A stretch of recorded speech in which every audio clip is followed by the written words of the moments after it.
Doing yoga, it gives me an opportunity to give myself love. And when I give myself love, I know I can radiate love to everybody else that comes into my life.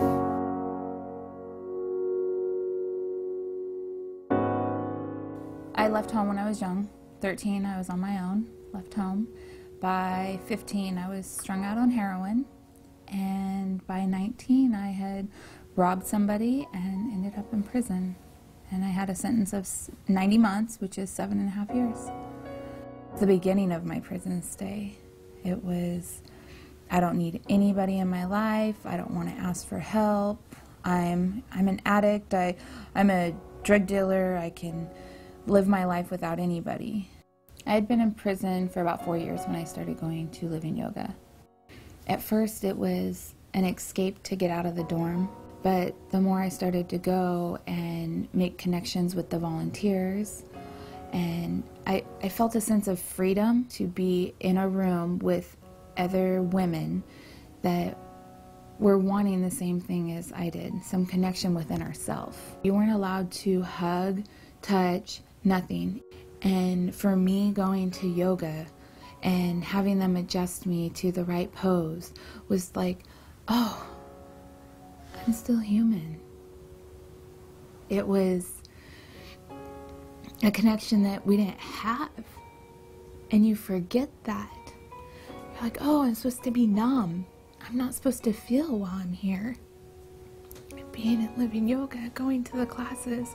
We had them on Tuesdays and Thursday nights, and if you were lucky enough to get on the list, that list, because there was only so much room, you got a sense of, wow, I can make it through today, I can make it through tomorrow. I have people that care for me that aren't here within these walls. I've been out of prison 3 years now, and I may not do yoga as much as I used to or as much as I would like to, but it's still something I can always find myself within. I was so caught up in drugs and chaos, I didn't want to slow down to be able to focus on me. And I still catch myself doing that today, but I have my yoga practice to remind me, here I am. I have my freedom. I'm free from my addiction. I'm 30 today and I'm like, oh my gosh, I know how to drive. I have my license. I have my own place. I pay my own bills, and I'm accountable to myself today. I work at Dave's Killer Breads and I'm their merchandiser. First, when I started doing demos, I was like, oh, I'm ashamed. I'm just going to hide behind Dave's story, even though his story is true for me.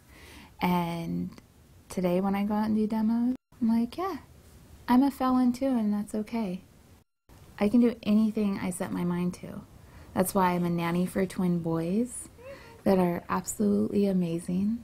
I've been with them since they were 5 months old, and their parents know what I've been through. For me to be able to sit down and tell them my life story was scary. I had so many judgments about it, but afterwards I can look at her today and say, thank you. I love you for accepting me for who I am. You see on TV about felons and inmates, they're all hard and tough, and no, I can't, that's not me. Prison was an experience for me that saved my life. Being a part of Living Yoga inside a prison gave me hope, love, joy. Not this little girl anymore that can't and that's ashamed. I'm this adult woman that is striving for so much more in life and wants to share it. I want to share my love, my hope, my joy, my peace that I have every single day.